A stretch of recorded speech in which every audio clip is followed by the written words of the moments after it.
Dove here. I want to talk to you about the subject of having a spiritual relationship with God and being gay. Wrote a book about it actually. The title of the book, You Mean I Can Have God and Be Gay? That's how you gotta say it. You mean I can have God and be gay? Who knew? Usually you hear stories about people coming out of the closet. Oh my God, I'm gay and I'm proud. What about your faith or your belief in God when you grew up believing? They're like, oh, I still believe in God. Or I just had to switch denomination. I went to go to an accepting or inclusive church. And then you got a lot of people who just are like, I've been told I was going to hell for being gay for so long that I just decided I don't believe in God anymore. They fall away from their foundation in their faith. And then you have a group out there who comes out of homosexuality or the LGBT community. I'm not gay no more. I am delivered. I don't like men no more. And they're saying, hey, I was gay and now I'm not. I'm not gay no more.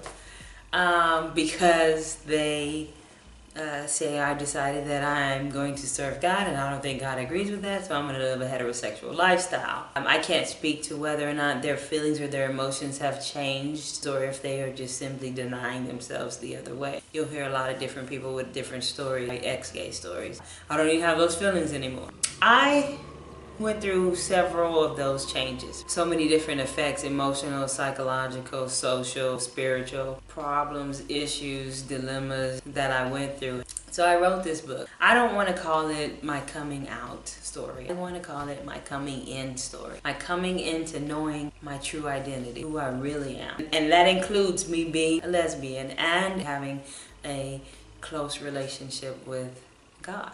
Now, when I was going through it, I didn't want to give up my God, and I didn't know how to give up my gay. I'm stuck. Although I was like, okay, I'll be straight.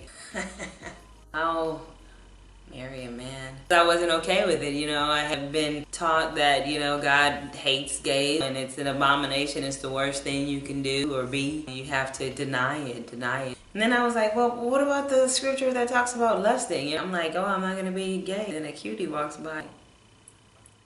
Oh, oops. No, you sinned in your heart, so you're screwed either way. And I was both homophobic, hypocritical. I was voting against all the rights. No, we can't have equal rights. It's not acceptable. At the same time, I was like, hey, honey.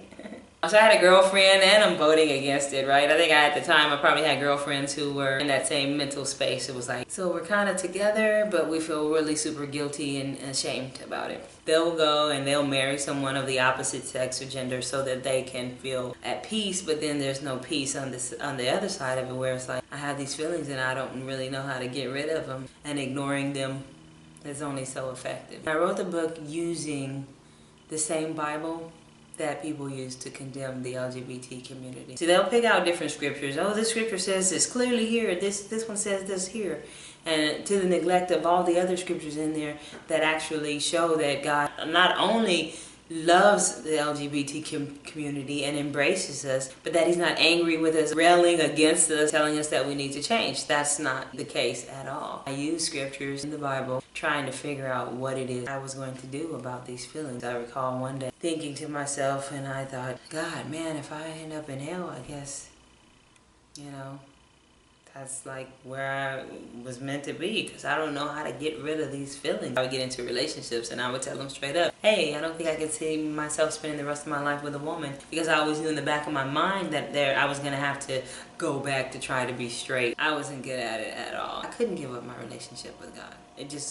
I turned my back sometimes. I just wouldn't even go to church. I didn't want to hear all the negativity, discrimination, and some people are blindly discriminating, some people are deliberately doing so. In the book I talk about the new covenant versus the old covenant, what Paul talks about in the scriptures when he's talking to the church, and what Jesus said to his followers, and our true identity as the sons of God, how you actually can have God and be gay.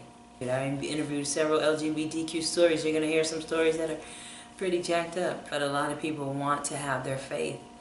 And they want to be okay, and not just okay, but happy, embracing who they are fully, 100%. So, you should pick up the book, whether you are LGBTQ yourself or not. It's LGBTQIAPPK, LGBTQ, we'll just say that. If you have friends or family who are LGBTQ, and if you are, really against it, find out if, you prove yourself right, or if maybe you get a new understanding. According to your mainstream religions like Christianity, the charismatic movements, Baptist, Catholic, things like that, who use the Bible as a basis for their faith.